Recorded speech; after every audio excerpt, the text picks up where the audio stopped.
Yeah, they got it bumping. Select drop, boot to the face, we won't fold. Quick to put a dude in this place, he out cold. With a tombstone, grapple the waist, get laid flat. Can't escape, nowhere to go, the cage match. It's on now, when I spot him, it's no problem. Everybody stone cold to the hit with the rock bottom. Sharpshooter, I won't miss him like Bret Hart. Like Al Snow, they gon' need him a head start. I just might catch a better body than Mickey James. Get acquainted with the name, we bringin' the pain. Like Kane in the ring, all I see is red. Paul Era, Undertaker, I can see the dead. John Cena putting hands in your face. 10 DiBiase, keep a milli on the waist. B2TF, better stay in your place or get smacked down, play it safe. What you talking about?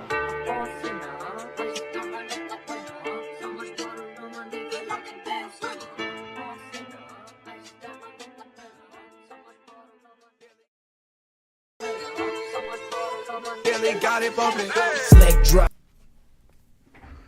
Welcome to the latest episode of Boot to the Face, here live on a Tuesday on YouTube and all your favorite podcasting platforms. I'm your co-host Chris Rucker along with my co-host EJ Reed, and we're here to talk about the world of professional wrestling, which was a huge week, including WWE Royal Rumble. AEW had some debuts. Maybe both of the Royal Rumble winners picked their opponents, and a big time upset on AEW. And tonight, later on, NXT will crown a new champion, and we'll probably have to find out who's running the show. A lot to talk about. EJ, how you doing? I'm doing swell. How about yourself? I'm pretty good, man. Just ready to get into some wrestling talk. Yeah. How was your weekend? It was good. Traveled to Kansas City to see the family. Very cold, very snowy. Not my type of weather. You think that's cold? Maybe my skin has gotten hardened to the weather because I feel like this winter has been kind of mild compared to some. It was in the teens. That is cold. Yeah, but once it gets in the negative degrees and literally you feel that shit in your bones, that's the kind of cold I'm talking about. But yeah, I don't need no shit like that. Like, I'm those people that go to football games and they like get a fucking thing of water and they open it and watch it fucking turn into ice. I'm like, one, you just wasted $9. Two, why the fuck would you be at a game that's that cold? And they like take pride in it. Oh, fuck that. I guess I thought I was a diehard Cowboys fan. I'd never go to no shit like that to watch the Cowboys play. Hell no. And yeah, you have those people that like brag about terrible conditions. I'm not like that type of person, but I'm happier with this, that it being a little bit, more of a bearable winter than it has been previously. That's all I'm saying. It's like the same people that brag about how hard they work at work. It's like, sorry, I'd rather brag about not working hard and making way more money. Exactly. Like, you proud of that? Yeah. All the Friday after next watches, I can't repeat it now because it's not appropriate. Day talking to Miss Pearl, you proud of your son? Doing something that's the clean it up version. Either I'm gonna get my rent money today, or somebody getting a salad tossed tonight. The classic movie, but one of my favorite Christmas movies. It is definitely underrated Christmas movie, actually. But I was gonna say, we recorded Haymaker yesterday, but the episode ain't gonna drop till tomorrow. But Admire told me like a truncated version. I told him I would save the long version for Boot to the Face. Your trip to Kansas City. Yeah, it was fun. The first day we flew down, my girlfriend had to work, so I just kind of I went and got us some food, Uber Eats some liquor to the hotel. So in Vegas, I can understand this, right? Like, a bottle of Captain Morgan is, depending on what part of the country you're in, it's anywhere between like $14 and $18. Just Captain Morgan spiced rum, right? To me, that's my go-to rum. And my girlfriend likes it. It's on the cheaper version of the alcohol. So when we go places, I'm like, if we're both gonna be drinking, I'll get Captain Morgan. So I'm walking through the hotel and I see they got like a little convenience store basically, and they had liquor in there. And I'm thinking, this thing can't be no more than $30. Like if it's $30, I'm gonna get it because now I don't have to leave again to go to the liquor store. Because where the casino we were staying was through like this industrial park. Like it's kind of a bitch to get to it. And so the girl looks at me straight in the face. A regular bottle of Captain Morgan says $60. I laughed. I was like, I'm good. And she goes, well, how much are you willing to pay for it? And I was like, are we negotiating? Like, I was I was thinking like $30. She's like, no, the best I could do is 45. I was like, I'm not paying 45. And then she tells me, she goes, well, you can Uber Eats alcohol here. I'm like, what? No, she goes, DoorDash. I'm like, what the fuck? So I get on DoorDash, and this is when I thought my luck was going to be good for gambling. I get on DoorDash, and I get a bottle of Captain Morgan, and then I get a half a bottle of Crown Royal. The total came out to like 35 something, right? And it says if you sign up with your Chase Rewards card, you get $10 off. So I'm like, well, that's not sign up, but if you pay with your Chase card, you get a $10 discount. So I'm like, of course, I'm paying with my credit card because I get all these travel points. Then it gave me like $4.99 off my shipping or delivery fee. And then it gave me like another discount on taxes for some reason. So the total, even with a $5 tip that I gave the person, ended up being like 33 something, which is less than what the two bottles were by themselves. So I was like, oh shit, I'm doing good. I wasn't. I ended up not doing well at the tables. I took $300 in there and I left with none of it. But yeah, so then Admire and his family came down. We had dinner at the casino and hung out, and Admire's still not drinking, which he's like over 1,000 days, big time now. So he didn't drink. His lady had a drink, and I think maybe Devin and Devin's wife had a drink. Yeah, they both had a beer because Tabitha bought around. And we ended up playing roulette, and Admire was fucking killing it. He's like, I don't know how to play, but I'll do it. And he was just like, honestly, he probably would have walked away with more money if he wouldn't have fucking played like the next 10 minutes with me still. Like I think he was up to like 800. He only put 100 in. I think that's what it was. Yeah, I was drunk. He wasn't. He said he got up to like 1,000, but he ended up finally walking away with like 600 something. Yeah.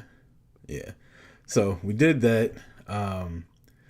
We said our goodbyes with them, and then did we stay? I think we went to the drinks. Oh my God, the drinks were so cheap.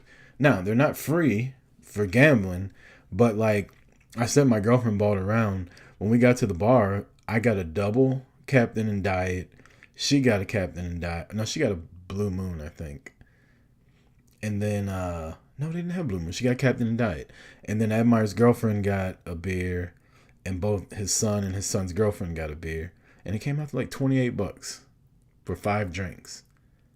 Is Devin married now? Yeah, Devin's married. Did I say girlfriend? I'm sorry, his wife. Yeah. Devin's wife. 5 drinks came out to $28, and we were looking around like, shut the fuck up, don't say nothing. But all the drinks were on there. So then I bought a round for everybody, I think, and then Admire bought us one, and I'm like, you sure you need to be going to the bar, motherfucker, ordering drink? He's like, shit, I'm good. So had a couple drinks, and then Saturday we got up, went to Gates Barbecue. That was great, always is.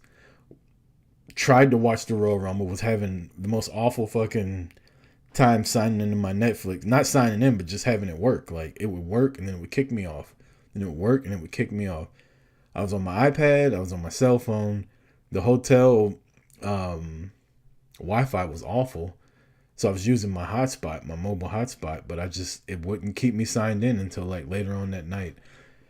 So I was struggling to watch the Rumble, and we ended up leaving early and going to my grandmother's house, just hanging out with her for a bit before the party.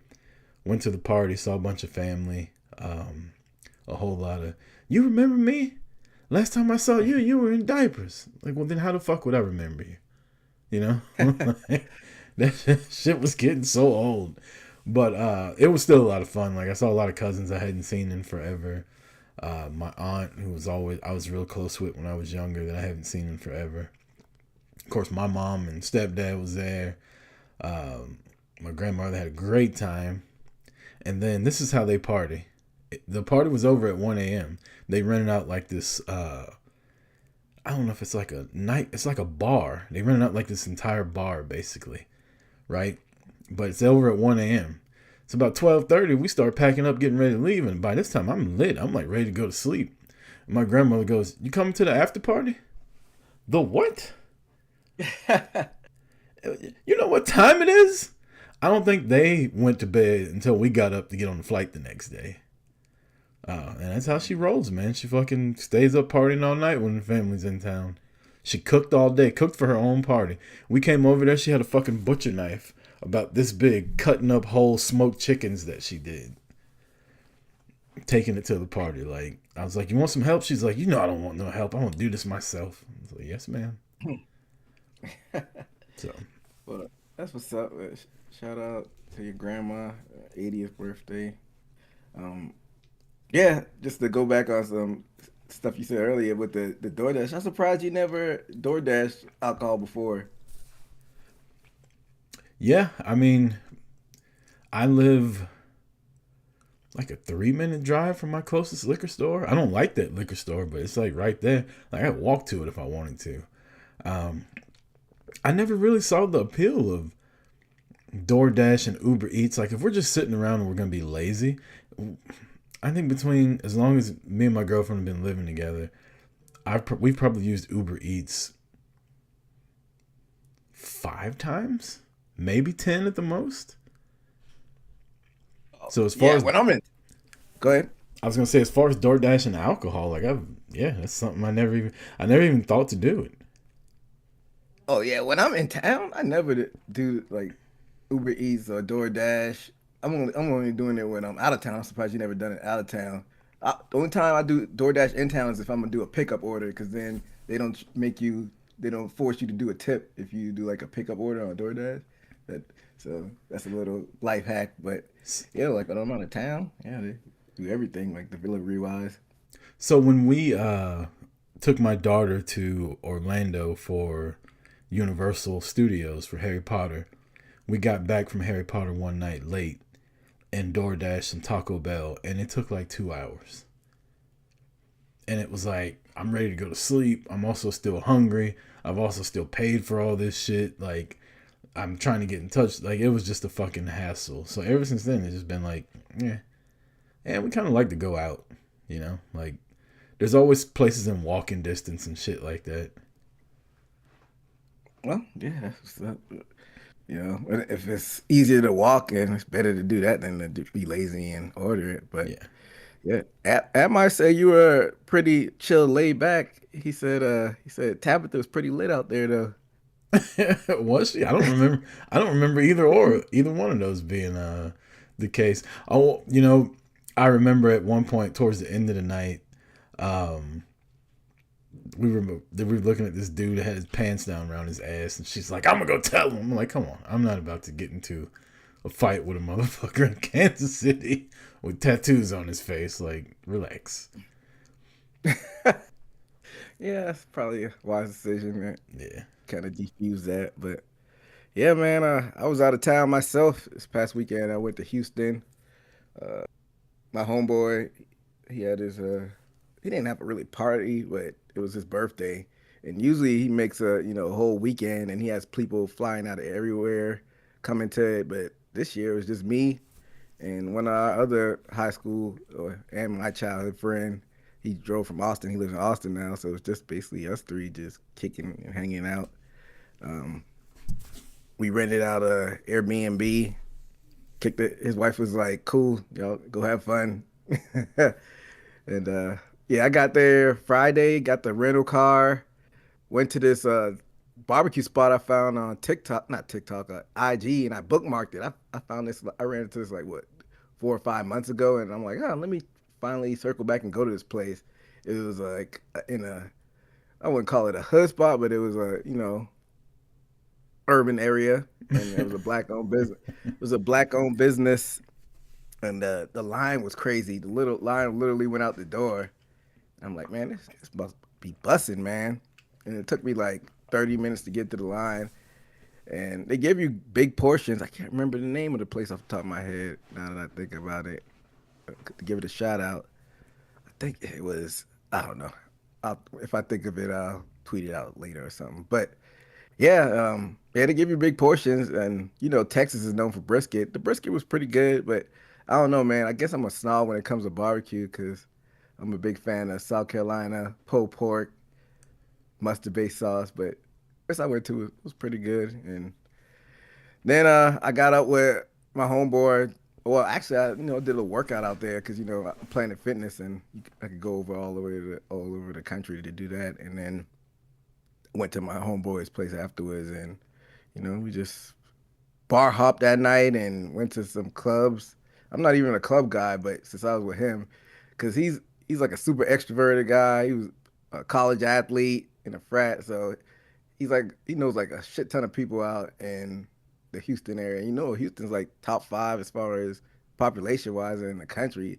But everywhere we went, he bumped into somebody he knew. I'm like, man, motherfucker. And then when he bumps into people, you gotta like say hi and act like friendly unnecessarily, even if you're not in a friendly mood. So that happened a lot.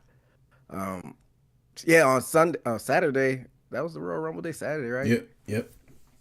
When you was having issues with the Royal Rumble, the stars lined and he's like doing this master's program, so he had like to study and take a test like literally during the Royal Rumble time. So I'm like, it's perfect. And he used to rent out his place for Airbnb, so like he has like a 4-bedroom and like all 3 of the guest rooms are like souped up with TVs and stuff. So I went in his guest room, laid down on TV and threw the Rumble on and watched it uninterrupted. So that was dope. Then when you told me you had issues, I'm like, damn, man, hate it had to be you. I'm right here chilling. But yeah, and then we went to the Rockets game later that night. That was dope. Rockets versus the Mavericks. Saw your boy Cooper Flag. He was balling, man. I think he dropped like 30. They still lost though. Durant didn't do so hot. I mean, he didn't really have to. He had like his young boys carrying him, so that was dope seeing Durant and Flag go at it. I didn't even know Durant was on Houston. Yeah, they're like 3 or 4 in the West. They're doing pretty well. I didn't think he would come in there and turn it around like that. But is Harden still there? Ah, man, he's been gone for a while now. He's been gone like 3 or 4 different teams since then. He just got traded today from the Clippers to the Cavs. Damn. While we were there speaking of NBA, I got catfished by fucking Colin Cowherd and them. I've never seen anything like that. Like the shit looked real. They were talking about it like it happened, but it was like future headlines or some shit like that.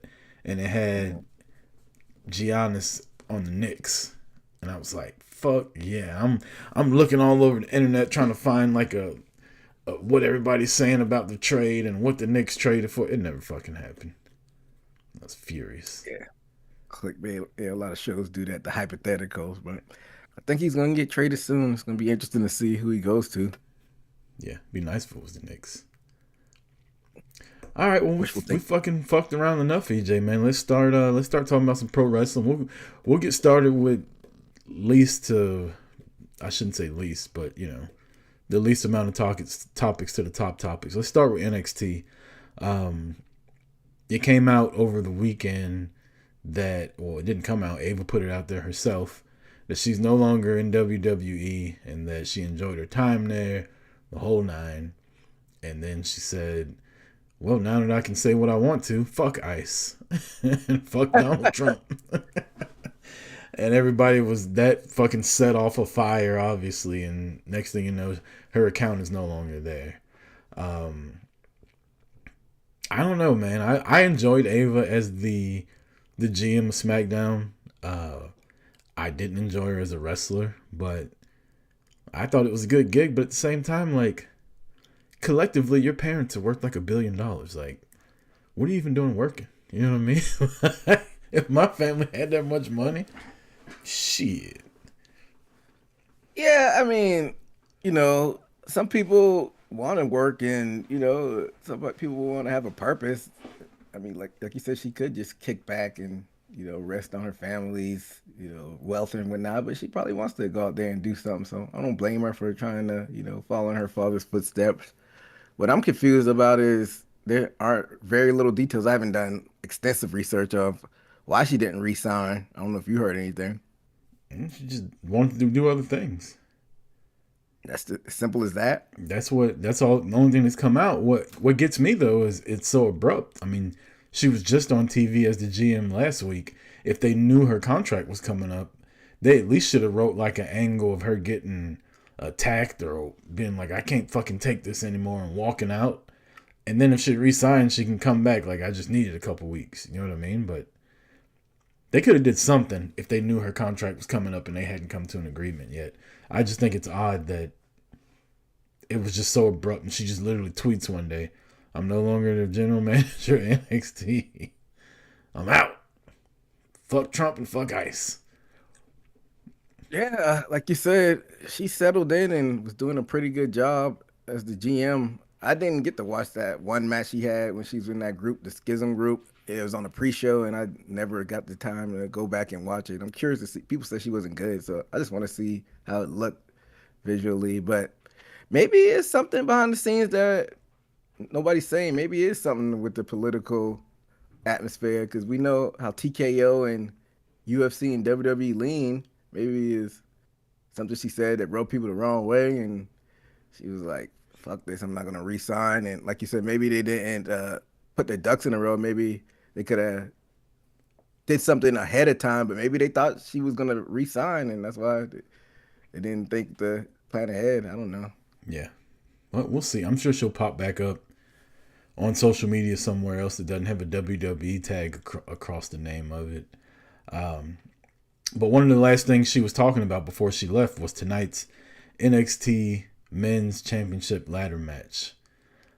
Who's your favorite to win, and who do you think is going to win? Two different questions, by the way. I mean, you got to go with Ricky Starks being, the favorite to win. It'd be interesting if they went with like somebody out of the blue, like somebody you wouldn't expect. I guess Jackson Drake, the Evolved kid. That would be interesting. Or was it not Obafemi? I don't want to do that man like that. Keanu Carver. Yeah. Like somebody, a young upstart. But I think it's a little bit too obvious for Ricky to win, even though, like I said, he's probably the favorite, because the way he's been bragging and kind of being out there nonchalant and on commentary. I think they're gonna go with Joe Hendry. That's my pick. I agree with you on both fronts. I think the favorite is Ricky Starks. Like, bet money would put him on there because he's just better than everybody else that's in there. He's got more experience. He's better. His name's bigger. Joe Hendry's he ain't really been shit since WrestleMania last year. And the other guys are all up and comers. It'd be weird to see them with the title, but I'm shocked a guy like Ethan Page isn't in there, even though he's got the North American Championship. I feel like there's one or two other guys in NXT that could have been in there, but yeah, it's not a good field, but if anybody was to win it besides Ricky Starks, I do think it's Joe Hendry, and I don't think that'll be good for him. I think that'll expose him because he can't wrestle. And NXT is a wrestling brand. It's not an entertainment brand. I mean, TNA leaned more so on wrestling, and he was a champion there. And what happened? I mean, I didn't like his reign, but fans were into it for the most part. Were they into his reign, or were they into the sing-along at the beginning? And yeah. Like you said, even though NXT, I mean, we've got the notion still of the black and gold era, but they've reverted to being a developmental. So I don't think you really have to wrestle like that as long as you're entertaining.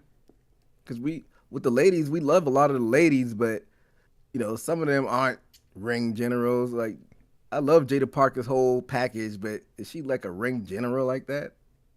She's put on some good matches. When she's been given the spotlight, she's put on some really good matches. Is she a ring general? No, nobody down there is a ring general. But she put on a better match with a good opponent faster than he would. Yeah, I mean, he's not been my cup of tea since they, kind of missed the mark on him with having Nick Nemeth beat him at Bound for Glory. And like, all right, it's so many times you could go out there and sing and make it interesting.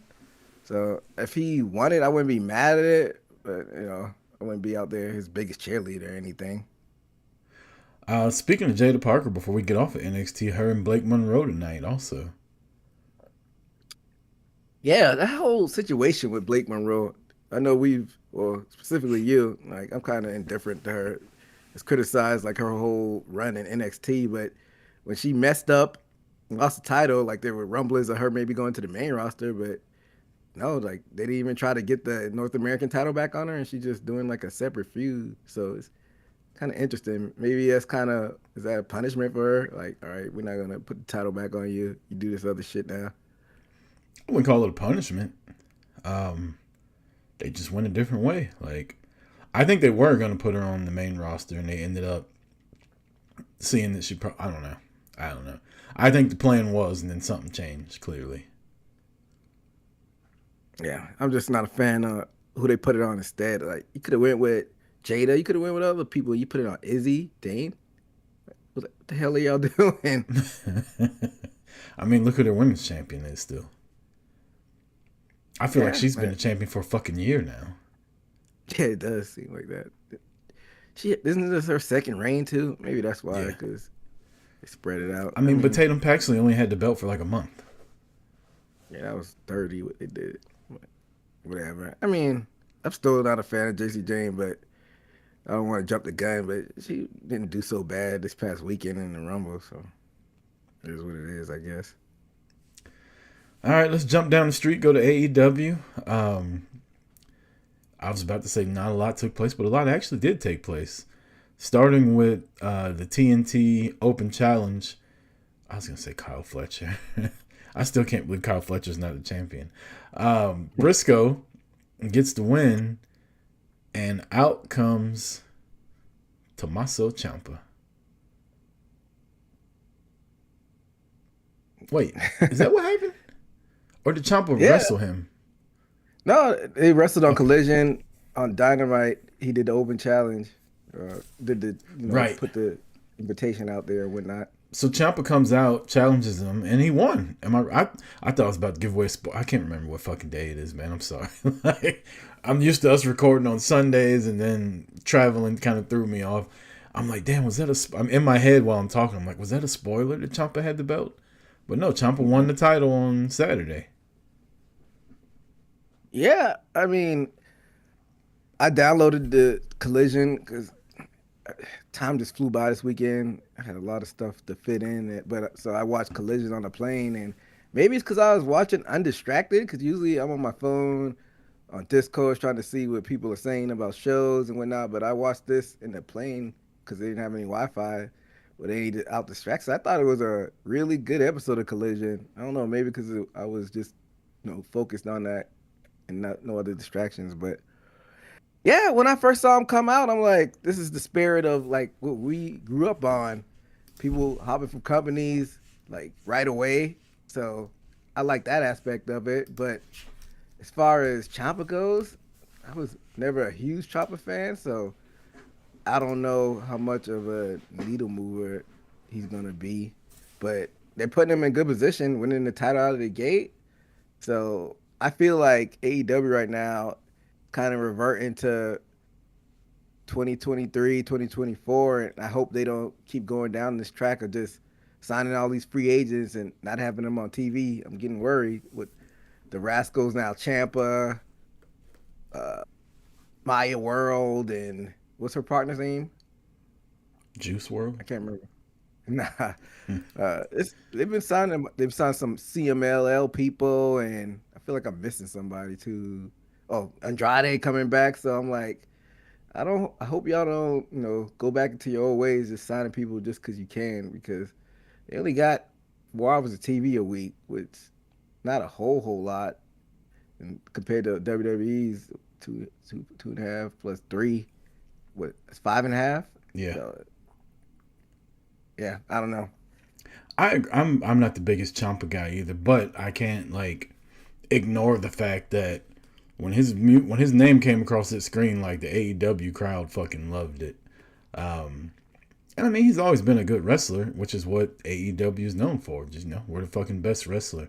I'm not into it, but I'm also not opposed to him having a pay-per-view match and just fucking reverting back to black and gold Ciampa from NXT. You know what I mean? Like, and there's plenty of people on AEW he can do it with. So, I don't know. I got to wait and see attitude. I ain't about to go out and buy a fucking Blackheart t-shirt, but I'll watch. I heard somebody on Busted Open talk about, yeah, his debut was rushed and they should have did video packages leading up to it weeks before. I'm like, why? Hell, why? I could see if he was like somebody he just came from a big company, and that's what we like about wrestling. And that's like I said, we grew up on like the surprises in the '90s, like that. I feel like that would have watered it way down if they did video packages. Ciampa is coming. Maybe if they did like video package, like if he had told them like, hey, my contract's coming up and when it's over I'm coming over there, excuse me, and they were like, cool, and they did video packages, but it didn't say his name or show his picture. It was just like a silhouette, like, who the fuck is this coming? And people were like, I don't know, who's this new guy coming? And then he debuts. Okay, I could see that.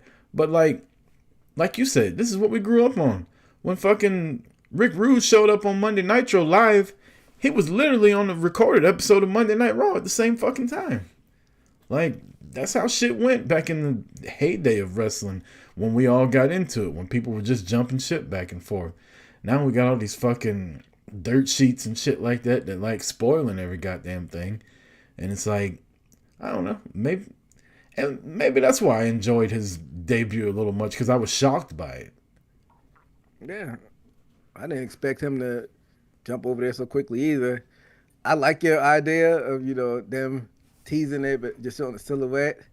But they might be getting into some shades of gray or areas of gray where they don't want to get sued for tampering. Yeah, maybe not a silhouette. Maybe fucking like, you got a voice or something like that that's distorted, like this date something's coming or coming soon. Don't even give a date.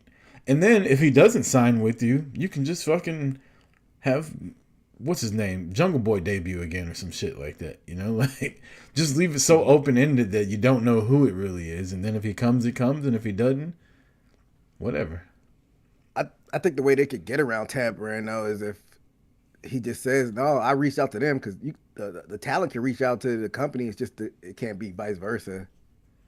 So I don't know if you were watching back when WrestleMania came to Atlanta. Rumor has it was supposed to be Sting versus Undertaker.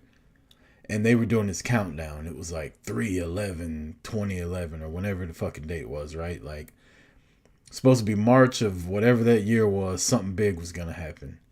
And all these years later, I find out it was supposed to be Sting coming out to confront the Undertaker. But they never put a scorpion on the TV. They never put anything like saying it was Sting. It was just like creepy writing that kind of alluded to him. You know who it was? It was goddamn Triple H. Yeah, I remember you mentioning the story before. It's nasty work. So that's what I'm saying. They could have did something like that where it's not specifically tied to that person. That way, if it falls through, you can do whatever. But yeah, I think that'd be dope.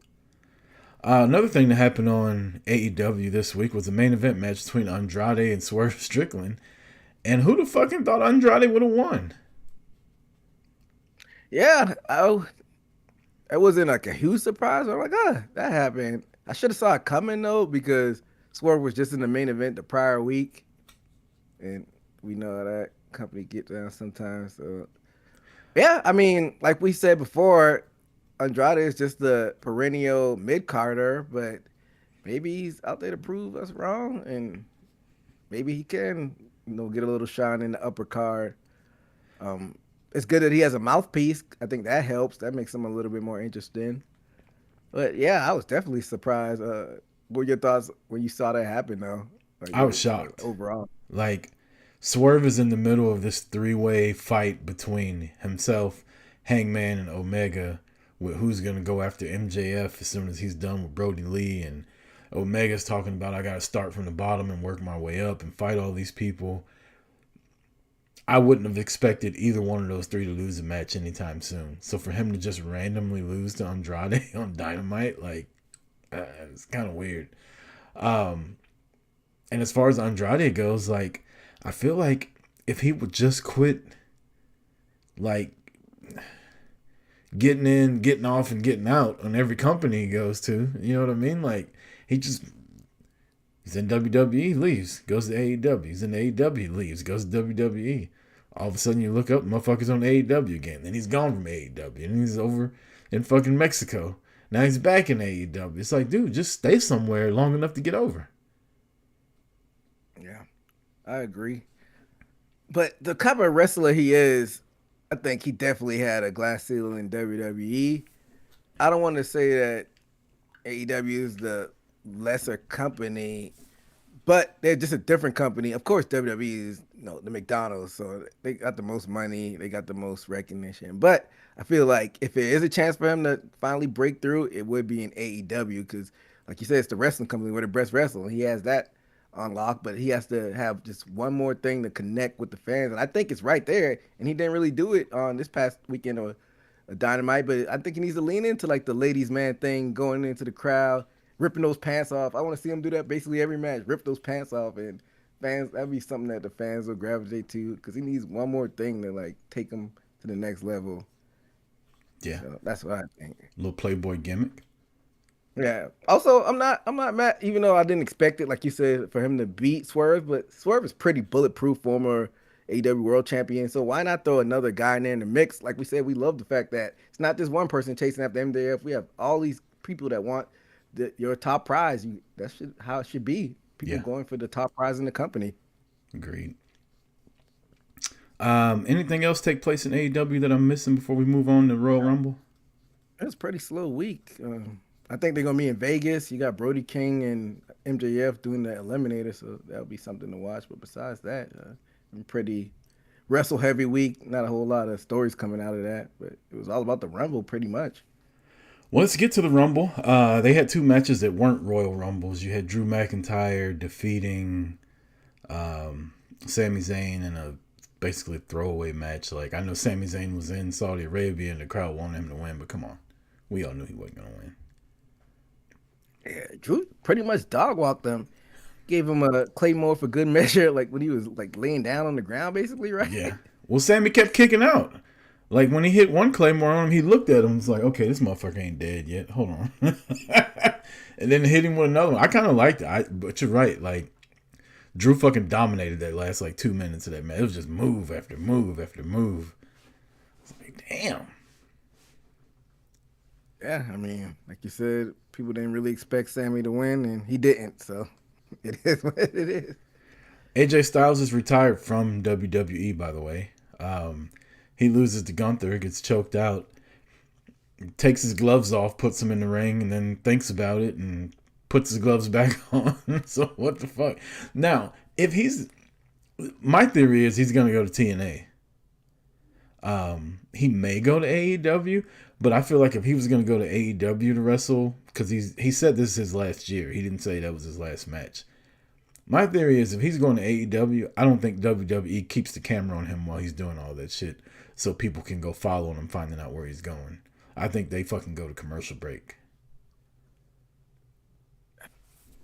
Maybe, but maybe they might just want to pay him respect because they let Edge do all this stuff on the way out, knowing that he'd be going over to AEW. So my thing is, the rumors are that his contract expired this month.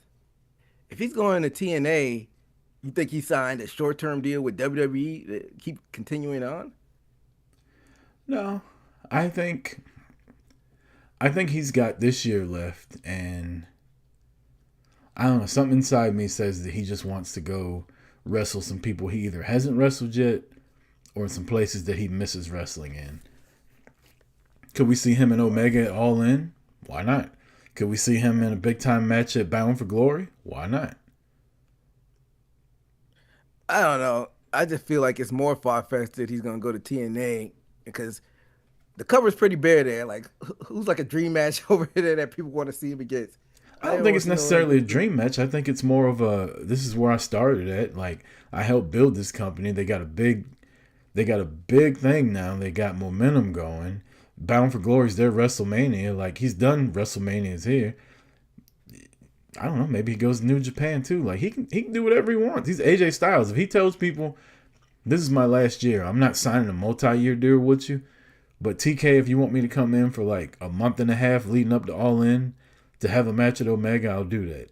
If you want me to come in for like a month and a half to have a match with Leon Slater at Bound for Glory, I'll do that.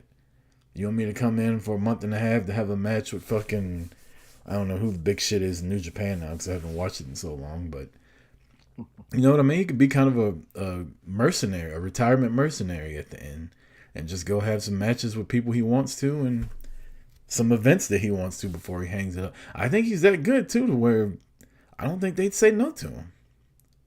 Yeah, I just see it happening more so for some other company than TNA, not to throw shade at them.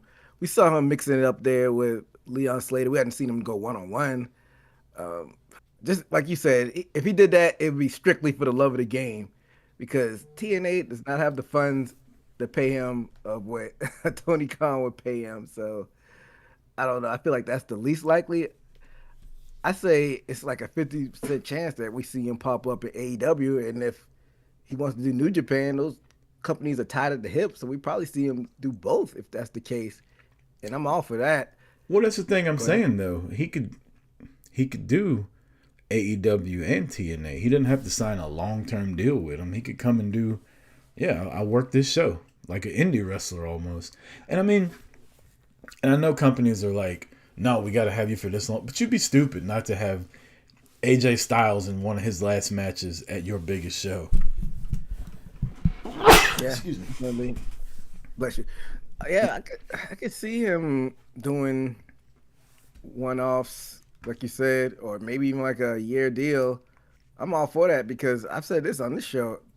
The past 2 or 3 years, I was like, I want to see a trade between MJF and AJ Styles because it was a long spurt where they weren't even using AJ Styles like that.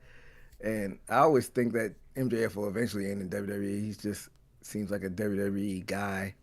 But yeah, I'm all for him. Even if it's one-offs, at least that's something. Like you said, him and Omega over there in London, sign me up for that. AJ Styles and Will Ospreay, sign me up for that.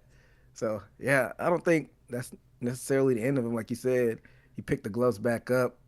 So what if, I wouldn't be surprised what if you saw him pop up in Vegas tomorrow. That'd be they've already set the precedent with Ciampa. Yeah. I think you kind of got to let it breathe. I think that would be a little bit overkill, but I wouldn't be mad at it if it happened. I mean, he's only got the rest of this year left if he's true to his word. Did he say that? He said 2026 is his last year? Yeah. I don't know, man. If that bag, yeah, I can see that. Because, I mean, we're only 1 month in. So even if he were to start right away, that would be a little less than a year, but basically like a year. I mean, I'm curious to see what happens. You know, whatever he wants to do, you know, I'm fine with it. You know, they said he took the copyright or the trademark out. So people are also speculating that it might not be wrestling at all. It might just be him doing conventions and whatnot. No, I don't think you do that for conventions. I mean, you do want you to retire, but I think he did that because he's going elsewhere. You also got to look at the fact that it's not like he's in bad shape right now. Like his last 4 or 5 matches have probably been some of the best of the past couple years that he's had. Like he's been in his bag the last couple matches. So why not just stay on that hot streak and fuck yeah, show up tomorrow. Fuck it. And what if Tony Khan, I mean, if the rumors are true, that massive Jericho contract is off the books. What if Tony Khan said, yeah, I'll give you $1 million, 11 months, $1 million. You should go out here and put bangers. How could you turn that down?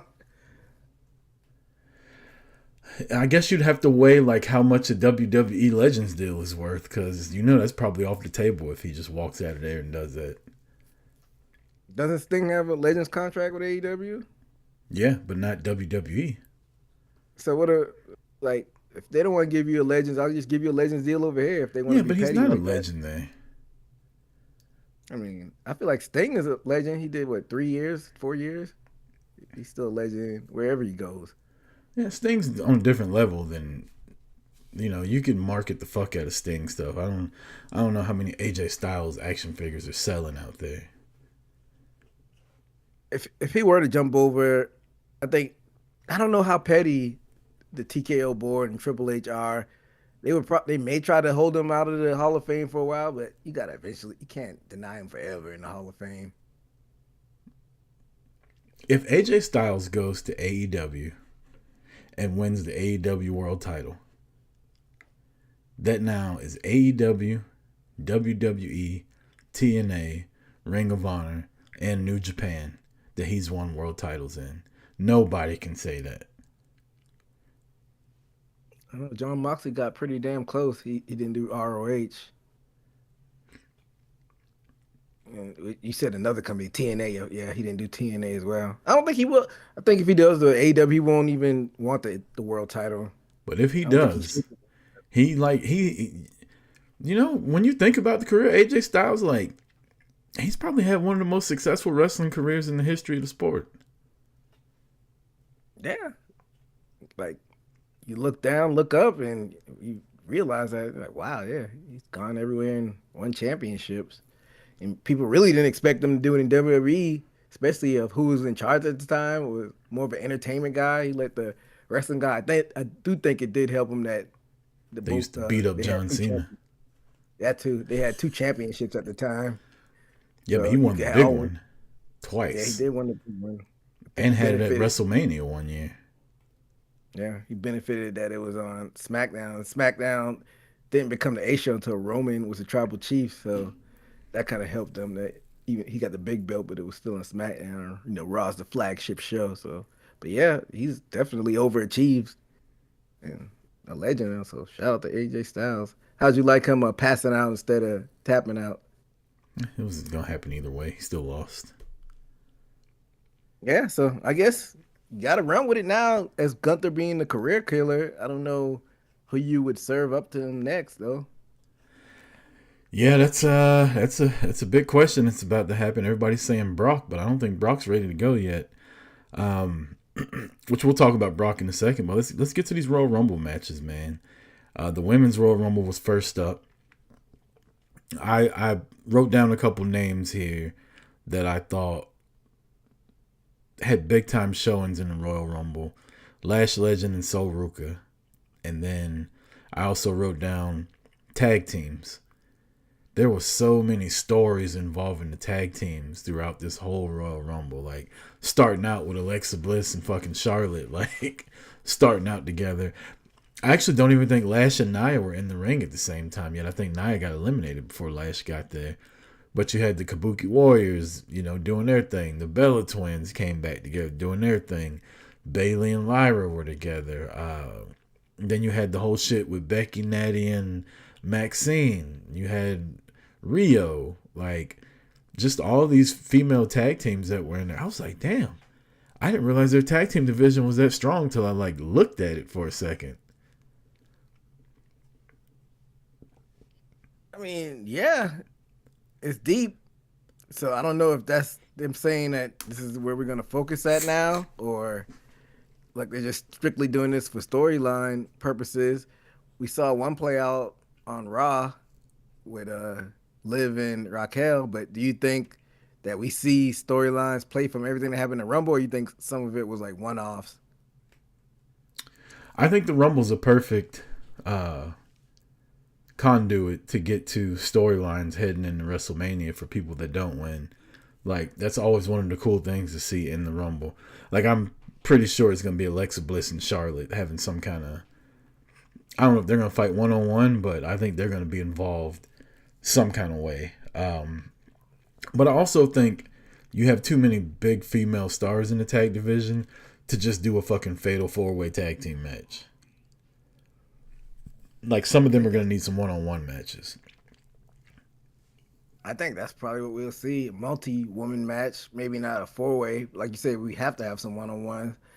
I just think if there is a one-on-one situation, even though I don't think anything happened with Rio and Rhea. Oh, excuse me, Io and Rhea did it in the No, Rumble. Okay. no, I was just stating that there was tag teams like all over the fucking Rumble, basically.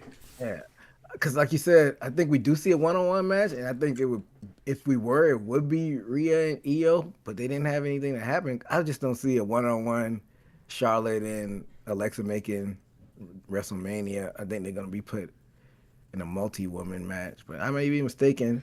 If they are set to break up, it has to be Charlotte going heel, but it'll be the same old shit with her, and she's just awkward as a baby face. So I don't know how that would work out in the long run. I don't think it would work in her favor in the long run either. One of those results happened. Lash Legend eliminated the most females. She was killing it.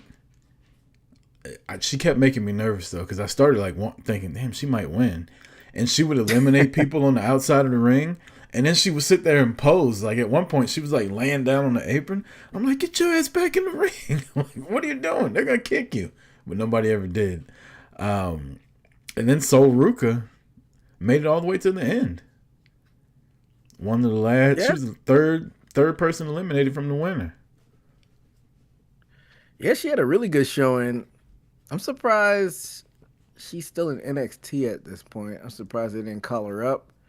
I mean, she still hasn't won the women's title. Maybe she's the one that takes it off JC, but yeah, her lasted so long is saying that they got big plans for her. So there's no way we see her next year still at NXT at this time of year. So I digged it. I wouldn't say it means they got big plans for her. I mean, look at I was gonna say Roxanne. She was in there for damn near an hour last year and made it all the way to. Was it last year Charlotte won? Yeah, Yeah, made it all the way to the end, and we were like, "Oh shit, man! They're about to push Roxanne to the moon." And she's just like Liv Morgan's young girl. And not necessarily that they're just gonna put the title on you, but you're probably definitely gonna be on the main roster next year, which is a big step, a bigger payday for you. Yeah. That's what I'm saying. Well, speaking of Liv Morgan, she won the whole damn thing, which was who we did. You pick Liv? You picked her, and she was the favorite with the Vegas odds too. Where do you go to bet on wrestling, by the way? I was looking for it while I was in Kansas City because I was going to make a parlay. Man, that parlay would have slapped because I got all four of them right. I don't know, maybe Kalshi. Yeah, I was looking at DraftKings. I was looking at all the shit that they always promote, and nobody had WWE on there.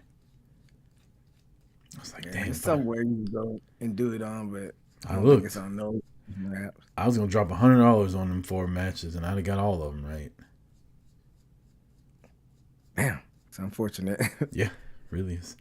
But yeah, Liv Morgan finally gets a one-on-one match at WrestleMania for a championship.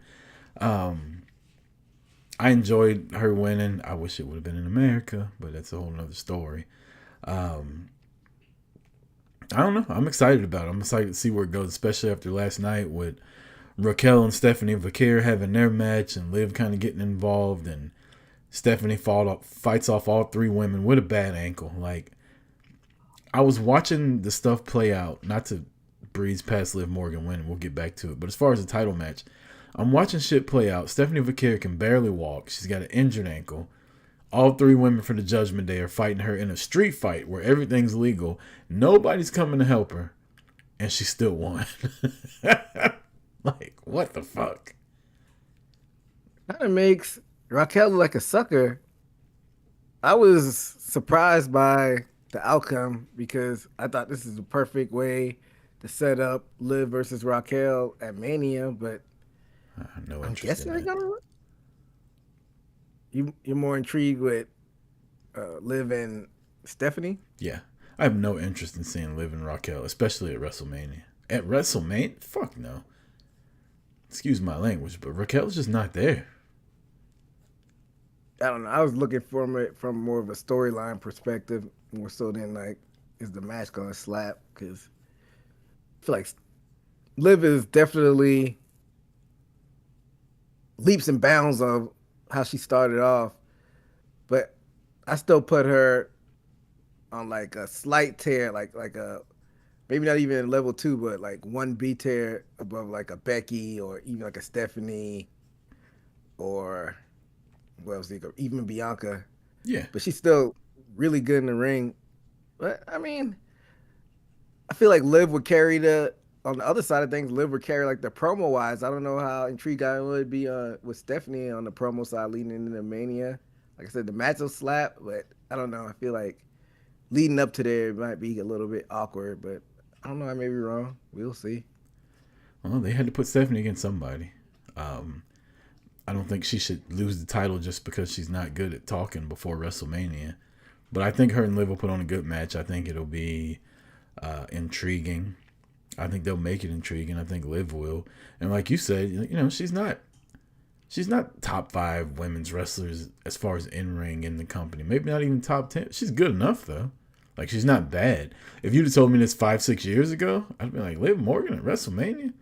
But she's way better than she was. Her character works on point. Like, I'm glad she stuck around. Like, who would have thought out of the Riot Squad, she'd be the one fucking winning the Royal Rumble and getting a title shot, beating Ronda Rousey. Like, she came way for, when she first started, she's walking around with that little blue fucking tongue. I was like, she ain't gonna last long.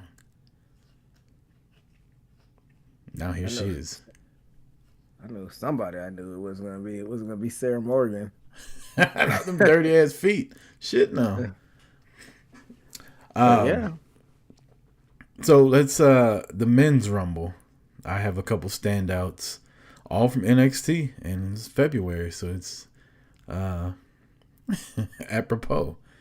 Oba Femi, Javon Evans, and Trick Williams, I thought had really good rumbles. Yeah. Javon made it to final 3, right? Or final 4, or final 2, or something. He made it. It was him. It was Orton, Logan Paul. Yeah, it was. Javon Evans made it to the final 4. I know it ended up being Gunther and Roman. But oh, no, I'm sorry. So it wasn't in the final 4. He made it close, though. It was Logan Paul, Gunther, Orton, and Roman. Okay, but he made it pretty deep, so that was good. I like the ovation that Trick got. You know, the fans over there knew him, so it's off to the races. This nigga him. came out in a fur coat in the Royal Rumble and kept it on. A white fur coat, EJ. And kept it on and was whooping ass. I enjoyed it. Oba, I thought, was phenomenal. Him just destroying people. And I've seen enough. I saw enough with him and Brock. Let him fight at WrestleMania. Yeah. People were saying that they want to see Gunther and Brock at WrestleMania, but now that you got this career killer thing, I feel like you can't do that at WrestleMania now. So, yeah, why not have Brock and Oba? They had to face off. Yeah, Oba just looks like a beast. Man, he's believable. I was sitting here trying to visualize Gunther versus Brock. And as much as I like Gunther, I don't think their styles would go. Gunther's like a slow, methodical, and Brock doesn't wrestle like that. Brock wrestles slow and methodical, but like with power and explosiveness. Like, I'm going to throw you around and talk shit to you. Gunther's more of a lay down on top of you and beat you up. I don't know. I don't see their styles meshing well. Yeah. If you put Oba against Brock, and Brock doesn't have any problems with losing, but he's got to win pretty emphatically. I mean, Brock wrestled fucking Omos at WrestleMania. He beat him. It has been downhill for Omos since. Just saying, if he can have a match with Omos, no shade at Omos, but if he can have a match with Omos, he can definitely have one with Oba. Yeah. I say do it. What I don't like It's what he did to the Viking Raiders. I know you're not a big Viking Raiders fan. I'm not a big Viking Raiders fan, but the tag team division is so thin. Why do you have to do it to them? A former world tag team champion that were just defended it at WrestleMania. Isn't that the point of getting the local enhancement talent? Why didn't he just do it to like 4 enhancement talent guys? Because Oba beating up 4 small enhancement talent guys makes him look like a bully. Oba beating up the War Raiders makes him look like a badass. But then what does that do for your already thin tag team division? Who gives a shit? Really. They're not interested in that. They got the women's tag team division. They don't care about that. The Usos have had the belt since the end of the year. These motherfuckers were on the international commercial break yesterday. They weren't even on the show. Yeah, I'm not still a fan of it, but it didn't make him like a badass. I'll give him that. But yeah, I'm curious to see what Brandy signs with, because when he came out yesterday, they still said he's a free agent. I'm thinking he'll go Raw just because he got tricked on SmackDown. Yeah. So, well, before we talk about the winner, we buried the lead. Number 1 was Oba Femi. Number 2 was Braun Breaker. And he's walking out to the ring, gets attacked by the Masked Man, gets his ass kicked. Thrown into the ring, the bell rings, and Oba tosses his ass out, and he's gone. And I put on Twitter right when it happened. And I've heard a couple people say that since then, but if it happens, I just want y'all to know. We're going to timestamp that shit. I think it's Adam Pearce. I mean, people have been saying that they've been waiting to see him get in the ring. I thought it would probably be Nick Aldis getting in the ring before Adam Pearce, but if that is the case, I won't be mad at it happening. I don't know. I didn't expect him to get eliminated so early. You know, it was the Masked Man. Like you said, it'd be too obvious if it was Seth Rollins. I don't think it's Seth. But behind the curtain, I think this might be a little bit, I don't want to say punishment, but like you're not ready yet from that match he had with Punk. Man, making him take a step back a little bit. He really has, right? Like, I was thinking about that the other day. Like, everybody was literally picking him to beat Punk at that Netflix, and Punk just beat him and went on about his business. Now he's going against Roman, and it's just been a downhill fall. And I know this is a stupid thing to like say, but you can't tell me that this man is such a badass and he's causing all this trouble, and his fucking t-shirt says woof woof woof on the back of it. That's what it says? Yeah. It's a little cheesy. Woof woof. It might as well say meow. Like, what a pussy ass shirt. He just basically just straight up took his dad's gimmick. Wasn't Rick the dog face gremlin? Yeah. Bark yeah, too? Yeah. And, you know, I'm not the biggest Braun fan. I think he's got a place, obviously. I was never one that was like, oh, he's the next guy like everybody else was. And I could be wrong. Like, who knows? Like, people said that shit about Roman, and then 10 years later he finally gets there. But I just think you need more than to be able to run 23 miles an hour and spear people. Like, I'm not a fan of his promo style. I'm really not a fan of his ring work. He's got a good look. He's got good taste in women. But I didn't know you were an Izzy Dane fan. Huh? I said I didn't know you was an Izzy Dane fan. Oh, she's a good looking lady. I don't know, man. I feel like this whole Paul Heyman managing this young up and coming group, it's kind of been more misses than hits. I think Paul works better when he's more focused on one talent. And you could say he was multiple with the bloodline, but we all know Roman Reigns was the focus. Yeah. He made Roman seem like a huge deal. Right now, he's spread thin between these 4 young guys. There's no really focus. And like you said, you're a Bronson Reed fan. Like, if you were to focus on that, I wouldn't be mad at that, but it's no focus. They've been kind of leaning toward Braun, but not going all the way with Braun as being the focus. And I just feel like they need more focus on who's the clear-cut leader in this group. And maybe it was Bronson Reed in the mask. Come on, man. You saw that guy's body shape. They say black is slimming. He was in all black. Ain't that damn slimming.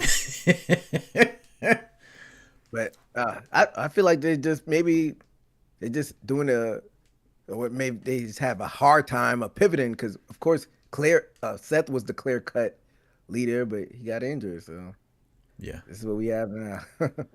If I'm in the division, I'm pissed off at Paul Heyman. Like, we're all in the Royal Rumble. You don't come out with any of us. But when Brock Lesnar comes out, you come walking down with this motherfucker?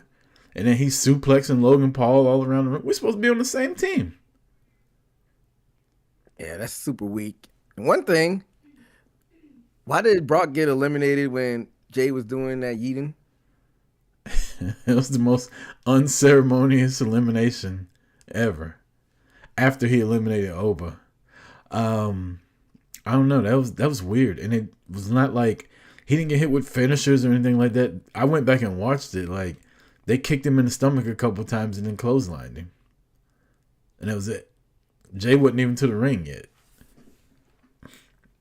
Maybe it was Brock's idea. Maybe he was like, I want to look strong, so I want to do it when people not really paying attention.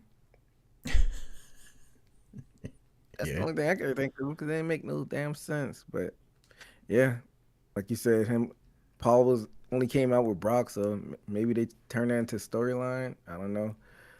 You got, like you said, Logan Paul. Like, what does he do for Mania? Because he's been getting one-on-one matches. Does he go to tag team round this year? I think so. I think he and Bronson Reed, or he and Austin Theory.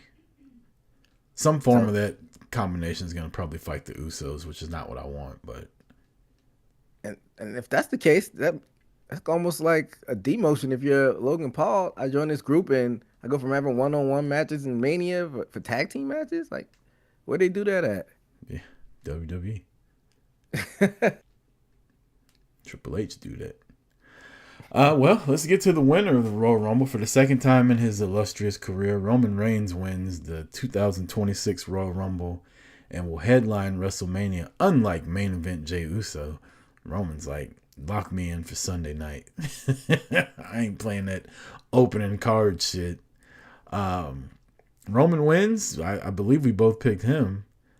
It was predictable, but sometimes predictable is okay. I initially picked them, but then I changed it to the double elimination. But no, he was the favorite, so that's why I picked him at first. But I just wanted to change it just to be contrarian. But yeah, I mean, he won. Nothing against Roman. He's the biggest star in the company, but I feel like we are getting away from what the Royal Rumble is supposed to be. It's supposed to be for that person on the brink of superstardom going to the next level. And that's what has not been used for this year and some other years. So I don't think so. I don't think that's true. I don't think the person going to the next level has won it since like Stone Cold won. Everybody else I feel that's won since then has either been like a surprise like Jay, which rarely happens, or somebody that's already been at the top. Like, I think Jay winning, Sheamus when he won the first year, and maybe Del Rio. But like, I can't think of another Royal Rumble winner off the top of my head that it was like, oh, that's an up and coming person. Like, they're about to get their moment now. Like, Orton's won a couple times, Roman's won, Cena, Cody, like Drew McIntyre. It took, when Batista won it, he got to the next level. Brock, it took him to the first time he won it, got him to the next level. The Rock, when he won it in 2000, even though they did a little schmozzy thing, he hadn't done it as a babyface. He wasn't like a mega superstar in 2000 as a babyface, and he won it. Yeah, but Rock was a fucking huge star by 2000. And then I guess when they started doing it they started doing it early when Stone Cold won it in 01. Like, he didn't need to win it in 01. They kind of went away from it because before that, Yokozuna, that took him to the next level. He was the first person to get a title shot off it. Shawn Michaels, they elevated him. So they went away from it, like, I guess, quickly. 8 or so years into it. But I think that's what it's meant for. Like, Roman he could call a shot. He could, like, just say that he's in the main event and do it. I think that's what Money in the Bank is meant for. I think the Royal Rumble is, you're main eventing WrestleMania. You're not getting a title shot with somebody that's down. You're the main event of WrestleMania, so it needs to be somebody that they trust and that's established. Now, with 2 days of WrestleMania, maybe you don't main event like Jay did last year, but 3 of the last 4 have main evented Sunday night. Who won before Cody? Edge? Cody won. Brock. Brock won because we were there. Brock main event. Then Edge the year before that main event with Daniel Bryan. Drew McIntyre. I was supposed to put him to the next level, but the pandemic happened. Yeah, but he's still the main event. So it's like they're putting people in there that they trust. That's not an up and coming position. That's a fucking all right. You've proved that you're the guy now. Like we're gonna do it. They could do it with the women's Royal Rumble because it's not as historical, and chances are they're not gonna let the women main event either day anyway. I may have worded it wrong. Maybe not up and coming, but I feel like it's the person that, all right, this guy has it, and this is like the icing on the cake to solidify you as being a person. I feel like Money in the Bank, that's like what they do it for, like to kind of experiment to see if you're able to do it like a Damian Priest or somebody like that, somebody who's like in the upper middle card. All right, you win the Money in the Bank to see if you could do it as a world champion. But I feel like Royal Rumble is for the person who's there, but just needs the icing on the cake to solidify it. And they got away from it pretty early because Stone Cold was already the man when he won it for a third damn time in a row. Yeah, if it's your third win, you're already the guy. Yeah, I feel you. But I didn't see anybody else in this one. Like, no, to me, nobody else that was in there made sense. You weren't going to do it to Brock. Like, I wouldn't mind Oba. You know, just have Oba destroy Drew McIntyre. Because you know what I don't want to see? I don't want to see a fucking triple threat between Drew McIntyre, Cody, and Jacob Fatu. I don't want to see Cody and Drew McIntyre one-on-one again. Like, that's not WrestleMania to me. I also like Cody lost. Get his ass out of the picture. I don't even know how you get to. I'm sure they can figure it out. How do you even get to a triple threat match at this point? You have one of them wrestle Drew at Elimination Chamber and some kind of schmoz finish, and then you have the other one win Elimination Chamber. And then they just come out and cry about it like Rhea did last year. Or like fucking Daniel Bryan did. That's probably what they probably would do, but it's still lazy to me.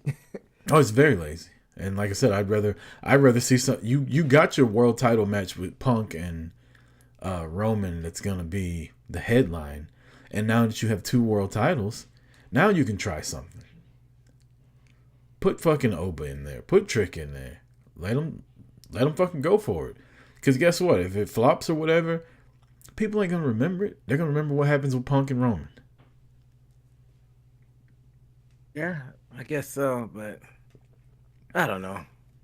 Like, I just got to see how things shape out with this whole WrestleMania card. I'm hoping that they stick to landing with these matchups. I feel like it's got the potential to be really good, but like, I'll come next week and I have my WrestleMania card laid out, and I guarantee you what they're going to do is not going to be shit like that. But not that I'm like the best booker in the world, but just like fantasy booking, it's like y'all got so many opportunities to do some cool shit and they're not going to do any of it. But back to the winner of Royal Rumble. He comes out last night. He and CM Punk trading jabs, and then Roman hits the haymaker at the end. It's a good podcast. Y'all should check it out. What'd you think about the back and forth? Who do you think got the better of whom? Did you like it? Are you excited about the match? Like, give me your feels on Roman versus Punk at WrestleMania. So, after Roman won the World Rumble, I'm like, he's going to go after Punk or Drew. I'd rather him go after Drew just because we just saw a triple threat between Punk and Seth Rollins last year. So I'm like, really retreading this. But then when they got out there and did their promo battle, I'm like, okay, I'm warming up to it a little bit. I'm still not a fan of the face versus face, even though both characters have shades of gray, more so Roman with the shades of gray. So I'm like, okay, if they keep going back and forth each week and the promo battles are good, then I'll definitely warm up to it. And by the time Mania gets here, I'll be, ready to see it happen because, like you said, they were both throwing shots. I can't remember what Roman ended it off with, but I know Punk talking about only reason why Roman's in this position because he left and he stole Heyman from him, and Roman's thought, oh, I know Roman. I know something that you brought up earlier, how Punk went into business for himself on Colt Cabana and got fans to turn on Roman. Roman addressed that. I thought that was really good. So both of them were throwing jabs back and forth. So like I said, I'll warm up to the match, especially when it gets closer. It's something that was forgotten by a lot of people, unless you're like a diehard fan. But people don't remember it as well as I do for some reason. But like before I went to bed, I pulled up the Wade Keller podcast and put a little comment in there, and he read it, and he was like, yeah, well, that's kind of not true though, because Roman was already getting booed when Punk left and all that. That's not how it happened. When Punk left, Roman was just fresh off of coming in second place to Batista at the Royal Rumble. That was if I'm not mistaken, that's the Rumble Punk left on, was the one Batista won. If not, it was the one after that. But they wanted Roman to win. He was still in the Shield. Punk went and started talking shit about him, and the crowd turned on him. Like, Roman was over in the Shield. He was like the guy in the Shield. And then the Shield broke up. Punk started running his mouth, and then all of a sudden, out of nowhere, everybody turned on him. And yeah, for a year, it became the cool thing to do, was to boo Roman Reigns for no. Now, he probably wasn't ready at the time. Like, he was probably Braun Breaker-ish. You know what I mean? Like, he couldn't cut promos that well. He had a good look. He could wrestle. He could be a badass. But Punk caused a lot of fucking trouble by doing that. Whether he did it on purpose, who knows? But he went after Roman a lot in that podcast. And the IWC fucking ran with it. Back when IWC people used to go to shows. And they try to hijack shows and shit like that. So yeah, there was a lot of truth in it. And I've never liked CM Punk.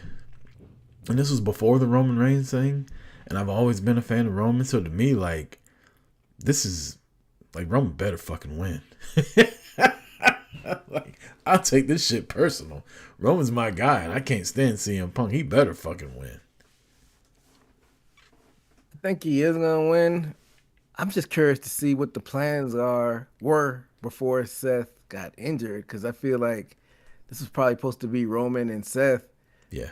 I think Roman probably wins either way. So, like, my money is on Roman. I might change my mind when we get to our official picks, but I'm leaning towards Roman beating Punk, because I don't think Punk was supposed to have the title anyway right now. I think a good portion of that Roman promo last night was what he was going to say to Seth. Like, you took my wise man from me.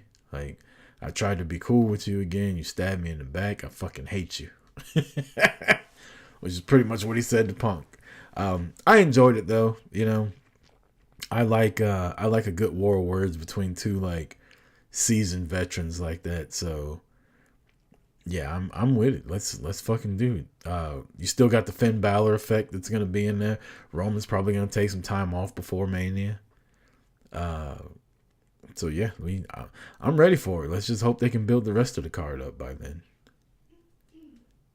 Yeah, it's a lot of pieces that still have to fall into place. We didn't even talk about the Bellas. How'd you feel about Brie Bella returning? She got a good pop in Saudi Arabia. And real quick, Saudi Arabia, that crowd was awful. The look of the thing was awful. It was full. Like, I saw pictures from people that were there online. Like, the seats weren't as empty as they looked, but those stupid fucking lights they got on the seats, I don't know why do you even do that? Like, what's the point of having LED lights on the seats pointed at the ring? But she got a big pop. It was good seeing her come back. But the best thing of the week was Nikki Bella yesterday on Monday Night Raw. They're in Philadelphia. She's an Eagles fan, right? But she's a heel also. She's also dating Cooper DeJean for the Eagles. And so she comes out and everybody's chanting, Coop. She thought they were booing her, so she started talking shit about the Eagles. What'd she say about She was like, "Oh, y'all are booing me? Or are y'all booing the sorry Philadelphia Eagles?" Or some shit like that, she said. And Bree was like, "Wait a minute, bitch. They're saying Coop. They're saying your boyfriend's name." And she was like, "Oh." Like, almost like our truth. She was like, "Shit, my bad. I do got good taste, right?" It's like, no. Crazy ass. I didn't even realize she messed up and corrected herself like that. I gotta go back and watch that. Yeah. Started talking shit about her own team. That's hilarious. Hey. But I was never a Brie Bella fan. I'm more of a Nikki Bella fan. But hey, whatever. To each his own. Do they get the tag team title match at WrestleMania? I don't see them coming back without getting it. So if that's the case, I don't see them having like a straight up 2-on-2 match. Like you said, I think they're gonna do like a multi-woman Ladder schmoz match.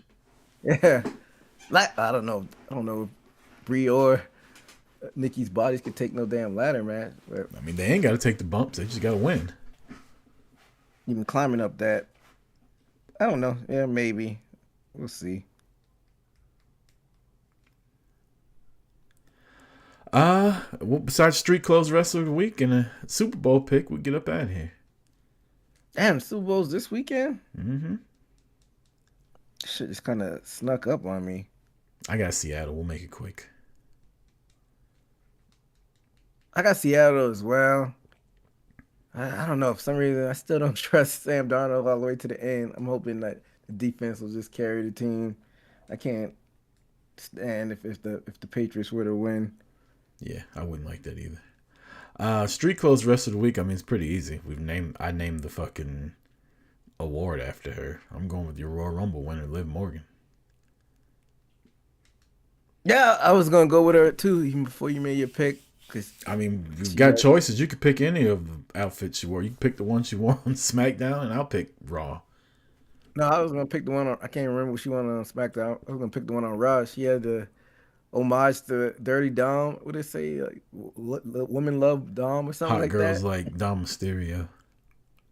Yeah, so that's why I picked her for my Street Clothes Rest of the Week. Well, you got anything else, EJ, before we get up out of here? Nah, shout out for everybody tuning in. I know this is not the normal day. This is the old day we used to do. So if you're not watching now, hopefully you're watching in the future or listening in the car on Apple or Spotify. And we just dropped Haymaker. We back in effect with that. So that episode will be out today. And tomorrow we had a boxing one and an MMA one. So check those out if you're like the MMA or boxing. Zuffa. How you say it? Zuffa? Zuffa. Yeah, I've been seeing them everywhere. Yeah, trying to take over the world. Well, for EJ Reed, I'm Chris Rucker. This has been another episode of Boot to the Face. We'll be back at our normal time this Sunday, Super Bowl Sunday. I guess we could have picked the fucking winner then. That's true.